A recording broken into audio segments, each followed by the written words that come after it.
Bismillah, salatu wassalamu ala rasulillah sallallahu alaihi wasallam. Bulayyan kiyya kanneen biyya keessa biyya alaa gaafi guddaan akkasumatti kanneen karaa garaagaraatiin yuutuubaan feesbuukiin akkasiin hordoftan kanneen islaama taatanii fi kan muslima amantaa biraa qabdan hundi keessanuu salaamtaan tun uummata akkasiin hin gootu salaamtaa deebisaadha isinis salaamu alaikum wa rahmatullahi wa barakaatuh irra deebiin isin jechuu barbaada. Egaa sagantaa keenya akkuma dhiyeenya kana guyyaa lama sadii waan waa'ee irreechaa irratti waan takkaalamu namootuma abbootii irreechaa abbootii amantaa waaqeffataa tokko tokko sagalee isaaniitii fi viidiyoo isaaniitii waliin isin geessaa turre arras waan irreechi aadaan amantiin waaqeffataa eessaa kaate boorrisiidha maali irreechi immoo amantii immoo akkasuma dabalataan jechuudha amantiidha immoo aadaa kajuusan bal'inaan abbootuma afaan warrootuma waaqeffataa sanirraa kan dhageessan ta'a inni biraa akka doktor gammachuun jaalitti gaa oromoon bishaan keessaa baate waa inni illeen yeroo isiin ol kaatu sadiin agarre jaa waa inni osuma waa inni waaqaan jaali waaqni keenya osoo quban qabne osuma nagarre wanni takka lafaa kaatee milluu waaqaatiin akkasitti gara lamanitti dhiiraa fi dhalaa ta'anii adda baqa kan jaa waaqni waan quban qabne waaqa duubaayis wanni quban qabne ni taati.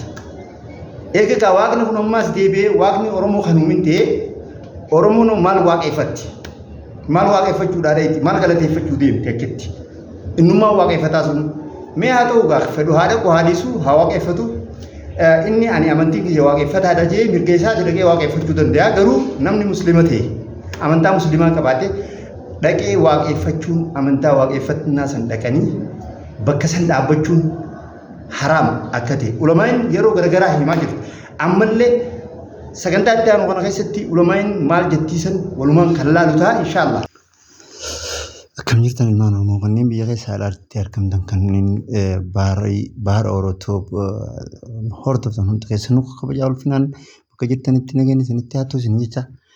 Egaa doktor gammachuun mee maal jechuudhaaf deema oromoo dhugumatti akkuma doktor gammachuun jiru kanaa nuti mee maalumaafuu waliin haa laallu gara fuulduraatti lakkuma bubbulanii waa dhagayaa jaan namni lakkuma bubbulanii waa dhagayanii miti ree jaama oromoon akkana jaa mee gaa nutummaanu mee ganaa waa meeqa dhaga'uu teenya doktor gammachuu waan mi maal jaa hanga xumuraatti sagantaa keenya akka nu hordoftan share subscribe akkasuma godhaa bahar orotub kan akka jajjabeessitan kabajaa ulfinaan obboleeyyan keenya isin yaadachiisnaa mee gara doktor gammachuutiin isin jaa ulfaadhaa galatoomaa. Ayyaana bitaa qaraa jedhamu waaqi nama hin uumne bishaan goodaa keessaatu wanni waaqayyo iyyuu hin argin tokko bishaan keessaa bahe uumee walaabuu baate namatu achi keessaa bahe namicha achi keessaa bahe namicha jenna malee namichi sun dhiiras miti dubartiis horoo jedhama. Waaqayyotu mil'ate hoggaanni garagalee mil'atee ilaalu waan inni uumin wayitachi jaaja. Inna waaqaatiinitu bakka lamatti bahee jedha Oromoon. Horoo dhumatu mil'uu waaqaatiin bakka lamatti bahee gami tokko horoo gami tokko hortuu ta'ee. Inni amma warri kiristaanaa fi islaamaa Adam and Eve jedhanii odeessan kun by the way creation meeting kun kiristaanaa fi islaama dura ture quba qabaadhaa. This is the culture of ancient Egypt. Egaa maalumaafuu doktor gammachuun kun akkana jaa dhiiroo sammuun namaa ta'u akkamitti waan kana fudhata mee isin akkamii fudhattan kana gaafii isinumaaf hin dhiisa maaliif wannoonni haasawamu tokko hundinuu kamuu ragaadhaan deeggaramuu qaba jecha namni tokko jaarsi biyya hunda jira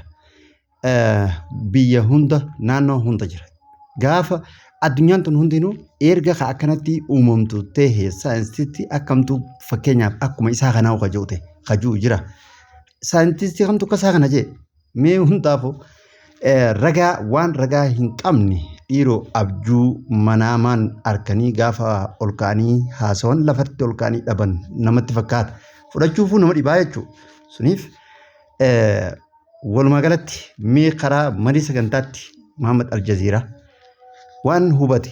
Ustaazota anaafillee dabaree kennaa sagantaa kana jalqaba ka'umsa kan godhee jedhe ana ba'ee miidiyaa irratti ba'ee iyyee achi booda obsaan dhufee dhimma kana irratti kabajaan yoo teenyee waliin dubbanne gaariidha jennaan isinillee dabalannee nutti dhuftanii sagantaatti godhannee jenne. Ammas taanaan dubbii gabaabaa wanti hin jedhu obboleewwan keenyas keessa jirtan hordoftootni amantaa waaqeffataa kan ortodoksii kan pirootestaantii Oromoon Oromoodha. Ammas kan irratti walii hagallu jechaa jirru irreecha kaleessa Oromoon tarii siyaasaa fayyadamuu dandeessi.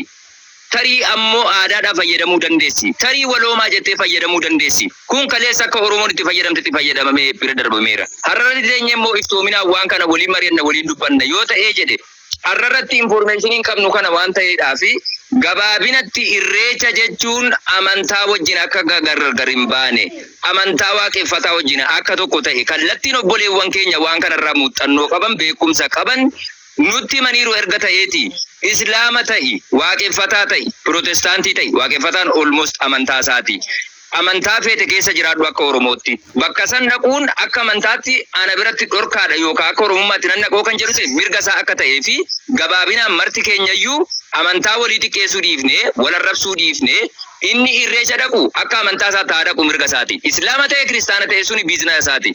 An fakkeenyaaf islaama waan rabbiin na dhorku tokko yoo hojjedhe jedhe islaama bakka bu'eetii miti kan naqee dalagu. Akka Muhammad ittiin dalage badii kooti akka kooti waan ta'eedhaaf jechuudha. Garuu akka waloomaatti fudhannee ustaazotni irreechi shirkiidha yeroo jedhan jechantaanii walitti dubbachuu ustaaza san qeequu arrabsuu hin barbaachisu. Martuu akka amantaa isaatti adeemu gabaabinaan hundi keenyayyuu kan irratti walii gallu irreecha jechuun amantaa akka ta'e jedhe erga silaatii taa'ee isin dhaggeeffachaan ture asirratti kana konfirmi godhee namuudhaa ga'uu qaba. Oromummaa keenya tokkummaa keenya jabeessuudhaaf irreechi sababa ta'uu hin qabu. Hin qabaannellee hin qabullee. Kaleessa Oromoon sirnoota darban keessatti qabsoo gaggeeffattu keessatti ummanni kun hawaasni kun amantaan gosaan gandaan osoo waliin hirre tokkoomee akka qabsoo isaa kan gaggeeffatuu fi irreechi dirqaman taane jechuudha. Na hubachaa jirtu dee yaada bareeche. Irreechi sababan taane. Waggatti ayyaanni guyyaa tokko kabajamu qabsoo Oromoo kana diina Oromoo kana irraa cabsuudhaaf ulaagaa hangas mara barbaachisu miti. Tarii sababa ta'uu danda'a malee uummanni Oromoo dhaqee bakka sanatti wal ga'uudhaaf. Sinii galaa jira miti. Kana jechuun rabbiin mufachiifne ilma namaa Oromummaa gammachiifna jennee kijiba oofna yoo ta'e dogoggora guddaa keessa jira jechuudha. Isinii galaa jira obboleewwan kiyya. Yeroon kana jedhu hordoftoota amantaa waaqeffataatiif warri ammoo ayyaana irreechaa kana kabajuudhaaf bololtan kun haasaan kiyya kun isin gammachiisuu dhiisuu danda'a. Of course nama miti rabbuu ilma namaa addunyaarra jiru kana guutuun gammachiisu. Isa tokko hiyyeessa godha, isa tokko sooressa dureessa godha, isa tokko fayyaa godha, isa tokko naafa godha, isa tokko bal'aa godha, isa tokko itti kenna, isa tokko akka kee fungaa godha, isa tokko itti funyaan kenna. Isinii galaa jira miti uumaanuu. Isinii galaa jira miti. Rabbiinu addunyaa kana garagar godhee uume ilma namaa tokko dhiira godha tokko dhalaa godha. Halkan godha yookaan guyyaa godha. Sii galaa jira miti. Hundumti keessan haa gammaddanu jedhee raawwachuun waan hin danda'amnedha kun isinii galee. Ilma namaa hunda wanti gammachiisuu danda'u yoo hojii gaarii qabate rabbii fuulduratti hojii isaatiin gaafa ol geessaseet. Malti kana jechuun anis akkuma caalaa dhaqee cuuffadhee waan ajajaan amantaa sanaa godhu hunda gochuu yoo hin dandeenye an Oromummaa keessaa hin qabu bitamaa Arabaati yookaan ammoo bitamaa warra adiiti akkas jedhamee jechan taane dubbatamuun yakka guddaadha. Isinii galaa jira miti. An Oromoo ta'uudhaaf dirqama irreeffachuu hin qabu. An Oromoo ta'uudhaaf dirqama amantaa addaatti Oromoon qabdu wayii fooloo gochuu hin qabu. Oromummaa kiyya naa kabajjee eenyummaa kiyya naa kabajjee amantaa kiyya naa kabajjee akka walootti immoo wantoota anaaf si tokkoomsu wajjin hojjechuu ni dandeenya biroo. Sanaa achi jechoota taaneen dhufta yoo ta'ee jedhe. Warroota irreechi shirkiidha jechuun Oromummaati gaa tokkummaa keenya balleessaa ilaalcha. Diinaa wajjin adda baasinee isin ilaallu warroota jedhaniif gaa akkanuma Muhammad Aljaziiraa kun dhaamsa kana dabarseeti jira.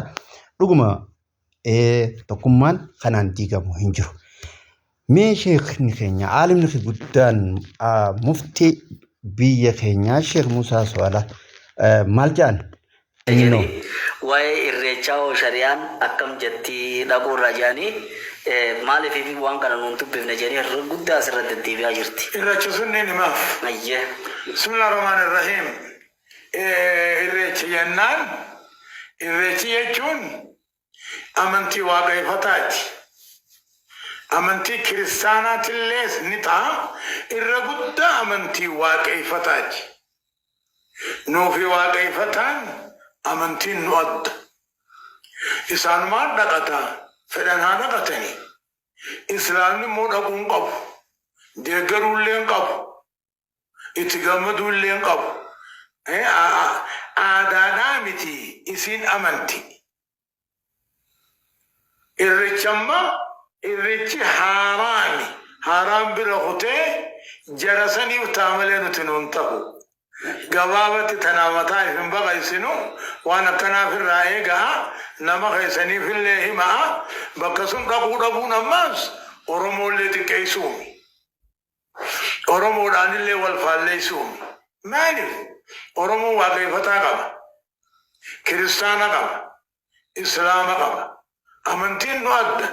Biyyaan nu takka malee dhalootaan nu tokko malee. Dhalootaan irraa baruun nuti tokko. Obboleeyyan dhalootaa jiran. Biyyaanis nuti tokko. Obboleeyyan biyyaa jiran. Roorroo dhufte irratti tokko ta'uu qabna. Amantii taanaan ammoo amantiin narraa gabbuu hin taatu. Namu tasaa itti fufachuu qaba. Hamma narraa guddoo waan jaa.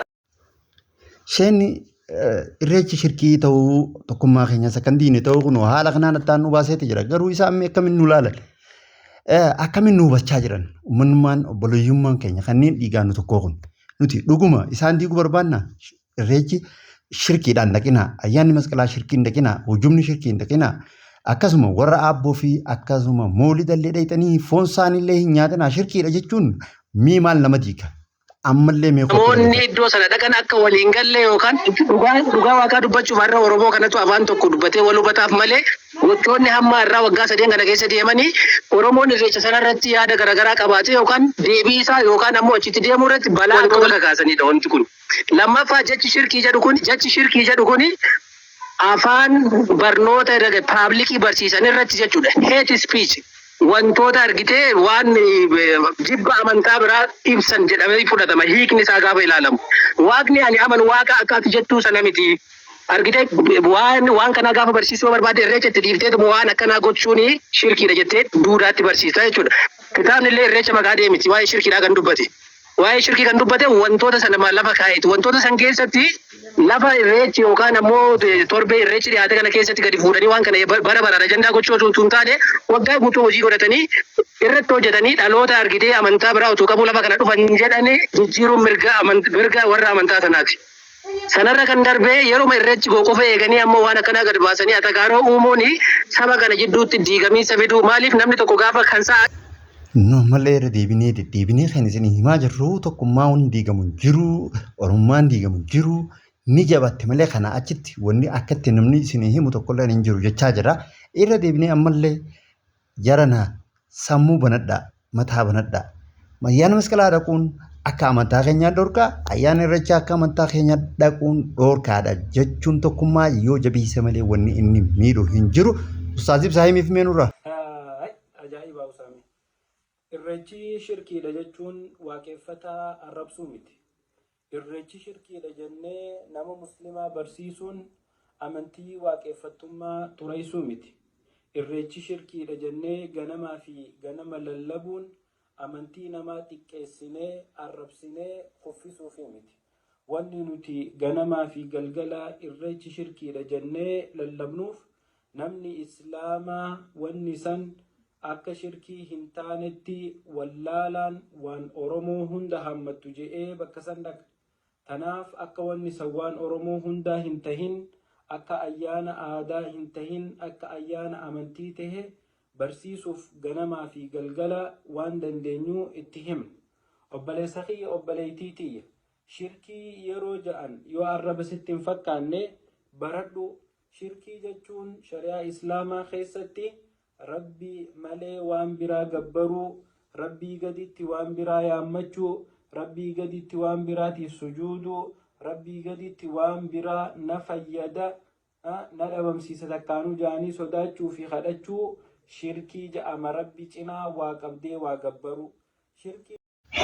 Waa ye mee kottu dhageeffadhu ammallee egaa sagantaa irreechi akkamitti akka haram ta'e tolchanii bareechanii nu caala uummata muslimaa nu qaslaa muslimaa ka tokkummaa isaanii eeyine jennee achi dhaqu jirru kanarra isaantu nurra bareechee tolchee beeka. Mee akkamitti irreechi haram wantoonni bu'uuraa gurguddaan achi keessatti shirkiin gurguddoon isaan hojjetan kunuuti. Mee dhageeffadhaa isin maan isaan muunni gaggeeffamu jira. Arreechoo dungayin haxaarriin godhamu jira. Fakkeenya isinii kaasa. Haxaarrii jechuun dullacha kormaa dirree sanatti dhaqanii morma kutanii waliin bilatanii dhiiga addaan wal tuqanii ayyaana kana nu ooffalchii jedhaniiti. Kun akka waaqeffannaatitti. Muslimni akkana godhi jechuu hin danda'u. Yookaan Pheenxee yookaan immoo Ortodoksiin tokko akkana godhi jechuu hin danda'u.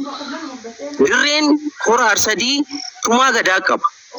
Tumaa gadaa kan tumaniif cal jedhanii osoo hin taane uummanni kun irraa milkaa'ee jedhee akka duudhatitti waan kaleessa lafaa qabuuf. Uummanni Oromoo achi jiru suni aadaan uummatichaatii fi amantiin uummatichaa yookaan duudhaan uummatichaa nan gabaabsa duudhaan uummatichaa akka Oromootitti calaqqeen aadaa jira. Fakkeenyaaf hangafaaf quxisummaa walii kennan haalli sirbaa haalli uffannaa aadaadha. Muunni gaggeeffamu irreecha qabatanii malkaadhaan tuquun eebbi gaggeeffamu sansaka amantii qaba. Sansaka amantii qaba. Musliimni kootu kana wajjin godhisiin hin jedhuun. Akka amantiin kee eeyyamutti bakka amantiin kun eeyyamettee itti amantu godhi. Fakkeenya Oromummaa kootii jettee Oromoo wajjin wal arguudhaan dhufuu hin dandeessu. Waan sammuun kee jedhe. Akka amantiitti naaf hin eeyyamu jettee diduus mirga guutuu itti qabdu. Fakkeenya na wajjin irreeffadhu siin hin jedhuun. Irreeffattu malee ati Oromoo miti siin hin jedhuun. Garuu akka waaqeffannaatitti irreecha jechuun ayyaana marga qaraa qabattee malkaa yookaan tulluutti baatee ayyaana dirree sanii dabalata waaqan galatoo dhiyeeffattuu fi kadhaa dhiyeeffattudha. Kanun kaanii achitti. Maalumaafuu kana kan isin fidaa jirru ragaa osoo hin burjaajenne isinummaan isaanirraa akka hubattanii fi manni ittiin mari'achaa jiran mana obsaati. Akkuma beekamu obboleessa keenya obsaadha. Obboleessa keenya obsaan illee amantaan kun amantaa waaqeffataa ta'uu isaarraa dhibbaa dhibbatti hubachuu isaarraa kan ka'e abbootiin amantaa keenyaa nu haa hooggananii jechaa jira. Eenyutu gaggeessaa jira? Fakkeenyaaf ayyaanota iidaa kana kan hoogganu kan gaggeessu iidaa masqalaatti kan taasifamu yookiin immoo iidaa abiyootii kanatti kan gaggeeffamu abbummaan kan hoogganu eenyudha? Nageenyaa fi poolisiin haa'ee guyyuu malee abbummaan kan hoogganu abboota amantaa sanidha. Majlisii fa'aadha. Kan masqalaalleen akkasi. Kan ximqataalleen akkasi. Amma kan irreechaa kana kan hoogganaatti jiru akkuma kumaan jalqaba tuquudhaaf yaalee fi akkuma dhugaan isaas immoo jiru aadaaf turizimii Oromiyaatu bulchiisa magaalaatti wajjin wal ta'ee geggeessarraa kan hafe abbootiin amantii galmarraatti deemu malee wayi sagantaa baafatanii itti gaggeessu cabsi. Even abbaan gadaa mataan isaallee mirga guutuutti hin qabu irreecha kanarraa jechuudha. Abbaan gadaan Oromoon qabullee mirga guutuutti qabaatee socho'aa jira. Dhugaadha. Duula diinni nutti gaggeessuun addaa miti jaa dhiiroo diinni kun eenyu numatu moo lakke nuti diina osoo hin taane foon keessanii amantaan addallee yoo taane sabaan nuti tokko diinummaa isin asitti nutti as harkiftan kana akka islaamaatti nuti keessaan qabna. Garuu ifumaaf diina biraafitti yaaminaa isin jennaan nuti. Arras borus kun irreechi haraam jechuun dhiifu. Warra gartee iddoo sana yoo oolchinee rabbiillee jaalata jettan sana akka sanatti godha. Wanna kana immoo bara yeroo irreechi qofa eeganii waan akkanaa dubbachuun duula argitee diinni duratti duulu wajjin adda baasanii ilaaluudhaaf namatti ulfaata. Sanarra kan darbe barnoota amantaa lafa amantaatti akka barbaadu. Aboo dubbiin hin galuu fi maalumaafuu Ustaaza Awwal Qaasim mee dubbii tana nurraa dubbadhaa maa calliftanii waliin nu laaltan. Oromdurii eessillachuu Oromduriitii fi cabsii wanti isin galateeffadhuuf ani gilsii dubbachuu keessanii. akka aadaan beekutti bari namoonni biraadha duraanii gira nutti galee jiru Oromoo duraan beeknu moo Oromoo biraa nutti maa jiranii jechuu wallahi arega maal natti kun jiran sila jirii akka yaadu takka jechuudha amma reefu sirna deebitan waaqeffannaan wanni gaggeeffamuun abbaa gadaatiin miti sunduqaadha ayyaantuudhaani ayyaantichatuyyuu hooggan bakka waaqeffannaatti malee waan abbaa gadaatiin miti ammas ammoo galmaa miti sunduqaadha waan kanarratti amma muudunii akka jiru akkata sirnatu jira sirna hojjetamu jira malee callisanii namni raasamatti bahee malkama bahee achumatti wanna jedhee biraan deebi'u wanni kun waan amantiiti jechuun keessa waan dhugaati garuu bakka kanatti amma shirkiidha jedhanii wayita irreechi ga'e dubbachuun sirriidhaa miti kan jedhu wayita hundaa barsiifamuu qaba kan jedhu sunillee sirriidha jechuun kiyyaa fakkeenyaaf amma yeroo ga'e qofa dubbachuu sun taane yeroo maraa barsiisuun barbaachisaadha kan jedhu shirkii maal akka taate tawhiidii maal akka taate kan jedhu sun dhugaadha laakiin bakka tanatti hanqinni galalachuu jira tokko akka islaamummaatitti akkuma beekamu wayita barsiifamu wanni kun akkana jee shirkiin akkana jedhanii barsiisan malee maqaa isaa irreecha jedhama kun akkas jedhaniitiin dubbatan fakkeenya irreecha qofaa miti wanni shirkii jenneen jira waan baay'ee jira Oromoo duratti illee na saamte ammallee duratti illee na saamte saatiin deemeetiin jira boobazii kiyya wanni akkas jedhamee hin barsiifamu waliigalatti barsiifamu garuu islaamummaa keessa yoo wanni sun dhufe fakkeenyaaf ayyaanni kiristaanaa yoo dhufe namni nama gaafata nama kiristaanaatiin ani akkana haa jedhu bira dhaqanii nyaachuun ta'a foon isaanii nyaachuun ta'a jedhee namni gaafate hin nyaatiin jedhamaan nyaadhuu jedhamaan yoo kaayyamu taate waan wayitu dubbatamaan yeroo hin ga'e jechuudha garuu duratti shirkiin waan akkana jedhanii hin barsiisan islaamummaa keessa kan barsiifamu sagan amma sammuu wayita irreechi dhufe yeroo hunda deddeebi'e kan jedhu kun Oromoo waan diiguudhaa miti namatu akkas gochuu jira malee arrabsuudhaan maletti ijoollee muslimaatiif isin haraama kiristaanii dhaquu danda'a hayyamamuu danda'a waaqeffataadhaaf sila waaqeffataadha kanaas achi boodaan ammoo namni lakki dhaqu malee jedhee achi dhaqe suwwaan isaati garuu ammoo akka muslimaatti sheekon islaamaalleen irreechi hin ta'u jedhanii haraama jedhanii dubbachuun rakkoon qabu kun eenyu akka islaamaatitti jedhanii dubbachuun waaqeffataadhaaf ammoo amantii isaati dhaqeetti waaqeffachuu danda'a.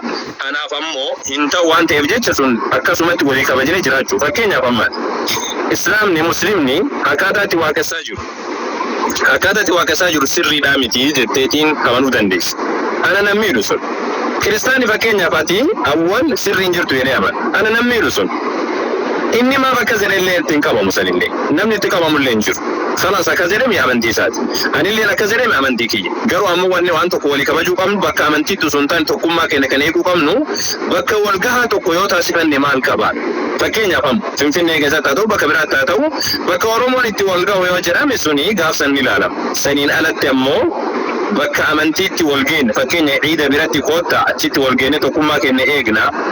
Irreecha bira koottaa achitti eegnaa yookaan ammoo masqalaa gaafa masqala eebbisa ayyaana masqalaa bira koottaa jechuun suni waan Oromoo wal galchiisu sun taane waan addaan diiguudha. Waliigalatti alaa kulli haaliin tokkummaa irratti waan waloodhaa walii haa kabajnu waan amantiidha ammoo namni martuu kuphatti haa deemu jechuu yaada qaba. Kanuma irratti xumuree jiraanillee galatoomeetillee kan biraan ammoo wanni an dubbachuu barbaade Oromoon dur irraa kaasee ayyaana qabaa kan jedhu mucaan duratti ka Booranaa sun eenyu ture obsa mucaan duratti sun eenyu ka Booranaa sun maqaan isaa Jaalaniidha. Jaalanii nama maqaa akka isaa kana qabutu jira nama wayite maqaan harka bade nama maqaa akka isaa qabu tokko jira namni isheetti barreessee jira. Waan sani yoo wannaa keessallee seen barreeffama garaagaraa illee qaba. Ayyaanni Oromoo durii keessa ayyaanni hin turre ayyaanni guyyaa keessa dhufee jedhamee amana. Kaalluun guyyaa keessa dhufee jedhanii warri amanan gariin jiran garuu ammoo kaalluun duraan turellee warri jedhu jira. Ka kaalluudha haa ta'u ayyaantuu fi kaalluun illee warri garaagara baasu jira. Ayyaantuun garuu waaqeffannaa akka horaa wantoota garaagaraa akka tulluudha kunniin kan dhufe guyyaa keessa. Waliigalatti isa kana kan jedhu tanumaan xumuree jira. Ayyaana kee xumureetiin jira. Yaanni ayyaantummaan guyyaa durirraa jira kan jedhu suni dogongora jedheetii yaada. Sana monaaf ibsita yeroo biraadha inshaallah irraa geesseetiin jira isaatiin xumurame. Wasalaamu alaikum. Obboleessi Obsaangaa ammallee amantaa waaqeffannaatii jechaa jedha irreechi haa ta'u garuu ummii waan hedduu goraa nama nyaatu mee yaa namni amantii sana hordoftu qalbii teetiin mee waan Obsaan haasawa ammaan tana kana keessatti haasawaa jiru qalbiidhaan dhageeffadhu hagam takka isin achi dhaquuf jiru kanatti illee hagam takka akka isaan baabaa kiyya miiqoosa akkam akka ummata muslimaa kan achitti keessattuu inni reeffannu mugaa qabatee dhaabbatu maal jee obsa. Amantaa miti jedhan jiru garuu amantaadhas aadaadhas ejjennoo jedhuun kan nuti seenu. Amantaadhas aadaadhas maaliif maddi amantaa waaqeffannaa aadaa saba Oromooti yookiin immoo aadaa saba akka itti beekuu sanaati amantaan akkasitti amanama waan ta'eef jechuudha.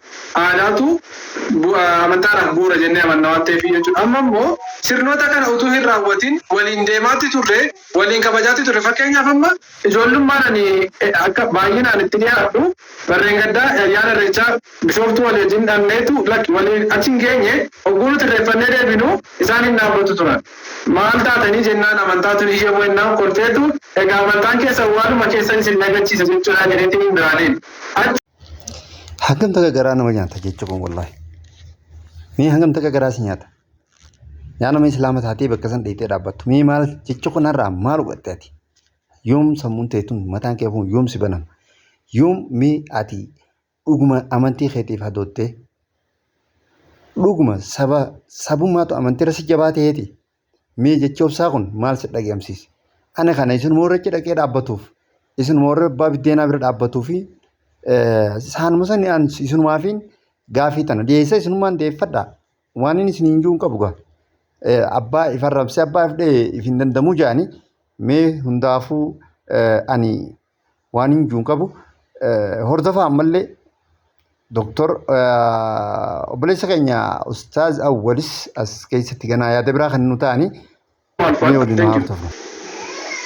Ishee galatoome mee gaaffii xiqqoo Oromoo gaaffii afaanii qofa isa gaafadhaanii Oromoo. Daftee deebistaa cufee boofan daqiiqaa tokko natti fudhatu gaaffiin koos dubbiin koos xumuree ba'a jechuudha. Atamma fakkeenyaaf ijoolleedhaan bakka abidda kana deemtanii akka hin tuqne abiddi kun nama guba jettee torbee dura itti himte amma mucaan xiqqoo tokko fiigdee abidda sana qabachuu deemaa jirti cal jettee ilaaltaa dhaabbatte.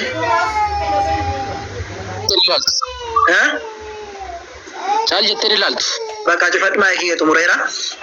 Tuma warra amma dhufanis waan baay'ee dhugaa dubbataniiru asirratti obsaafis ta'e warra kaaniifis wanti dhaamuu barbaadu maalinni obsaadhaaf tokkoffaa aadaaf turizimiitti waan kana of harkaa qabaa kanaafuu irra caalaa san laallatu waan jetteef amantaa abbaatu hoogganata malee mootummaa namaan hoogganatu iyyadhaa ka'aatii ofii keessan amantaa keessan hoogganadhaa akka mootummaatti hin qabanne lammaffaa warri kun immoo garaagarummaa keenya cabsaa jirtu warri jechaa jirtanii akka garaagarummaa yookiin tokkummaa keessan akka hin cabsine maal gootu waan anaaf sin adda hin baafne irracha dhiisaati waan tokko nu godhu waan biraa nu uuma akka aadaatti sanarratti tokko taana. Dhugaa dubbachuudhaaf abbaan kiyya waa'ee woboodha jedhamee waggaa 20 hidhameeraan ijoollummaa kootiin namni nan guddisne namni wallaan hin jiru kan akka Ilfinesh Qannoo faana kan jarri hidhaman jechuudha. So Oromummaa keenya nan boona waan abbaan kiyya irratti ta'e irratti nan ta'a garuu rabbitti waa bukkee qabee miti waan tokko nu godhu nu barbaada ati gaafsa nagaa simbiraa dhabne nu komadha naagala toomee obsaa kiyya nagaan turi naan jedhe atillee nagaan naa turi si kabaja yeroo biraa yoo barbaachise waamicha olii goonee dhufuu dandeenya thank you gama kiyyaan sa'aatii tokkotti deemeera. Kun daawwachaa jirtan kana fakkaatti akka isin gammachiise yookaan isinitti tole anilleen abdiin qaba. Maal waaqeffataa jechuun amantummaan waaqeffataa irreecha jechuun maal akka ta'e eessa akka dhufe maddi isaa maal akka ta'e Oromolleen akkumaan reefu jalqaba irratti isin jiruudhaaf yaale namni isii uume abbaan isiidhaan beekamu dhiiroo Oromoon hayyoonni Oromoodhaa dillee kun Dr. Gammachuun ragaa bakka irraa qabatee maal irraa akka qabatee ragaa dila kana Oromoon eessaa akka dhufte bishaan keessaa dhufuu isiidhaa akkuma uummanni alagaa nuun jaansan akka jechaa jiru jaallaallee agarra. Nuti akkuma nama tokkootti akkuma namoota biraatti rabbiin haawaa fi aadam irraa nu uume jenneeti akkasuma kitaabni amantii islaamaatis akkasumatti gaakan ittiin nutti hin dhufte jechuudha. Inni immoo bakka irraa dhufne uummanni Oromummaan tun bishaan keessaa dhufte jaa dhiiroo kunoo seenaa kamiin hayyoonni dillee Oromoodhaa jennu kun hayyoonni dillee kun Dr. Gammachuu yeroo sagantaalee gurguddaa babal'aa akkasii sanirratti waan akkanaa kana haasa'u hagam takka garaan isaan danda'ee sagantaa kana akka itti hordofanii isa jalaa aamin jaansan dhageeffatan san ilaan gammatti wanni naa galuu dhabe kana jechuudha. Maaliif Oromoon ammallee bakka irraa dhufte bishaan keessaa akka dhufte namoo isii uumellee akka hin qabne waaqni isiillee waaqni silaa isin waaqeffata jettu kunillee akka isii quban qabne osoo waaqaan alatti ajaja waaqa isaaniitii alatti akka Oromoon dhufte ilmi namaa kun dhufe akkas jechaa ture. Suniifi ani silaa akka nama tokkootti namni na ajaa'ibsiisu dhiiga namni tokko sammuu qabaatee yaadan ragaan tokko ragaa wantoota gargaraarraa barreeffamaan lafa taa'ee yookaan abbootii amantaa waa'ee inni tokko hoguu waan tokko fiduu amantii takka barre kitaabaa wajjin fi fakkeenyaaf akkuma rabbiin islaaminaa hoguu buusu quraanaa fi hadiisa buuse quraanaan buuse amantoota dabran hunda keessatti kitaabaatu bu'aan bu'annu dhufan kunis kitaaba qabaachuu qaba jechuudha. Ragaa qabatama kitaaba kan keessaa akka haasawaa akkanatti jiru. Inni kana caalaa garuu warri taa'ee jalaa dhageeffatu dhiiroo maal dhageeffachuu jirra. Wanti Dr. Gammachuun haasawaa jiru kun dhugumatti qalbii teessan keessa isin seenee isin fudhachiiseeti haasawaa guutuu dhageeffachuu jirtan. Kana gaamman gaafii sinumaaf hin dhiisa. Osoo hayyoonni deebi'ee ragaa qabatamaa Dr. Gammachuu sanumaa gaafatee silaa gaarii jechuukooti. Galatooma alfadhaa inshallah sagantaatti aanuun hanga waliin agarrutti. Assalamu alaikum warahmatullahi wabarakatuh isin jenna galatooma alfadhaa. Kana fakkaatti gaa kunoo sagantaan keenya Bahar Orootube kana jajjabeessaa share subscribe like akka nama beeraa kee godhaadha. Yoo isinitti tole invite godhaa akkasumatti yaada nuu kennaa namoonni sagantaan kun itti tole komentii irratti akka nu keessan maal irraa akka dubbachuu qabnu maal irraa akka irratti hojjechuu qabnu komentii jala nu barreessaa isin jenna galatooma ulfadhaa sagantaa biraatiin godhe dhuftu nutti nagaan nu jiraadhaa jenna.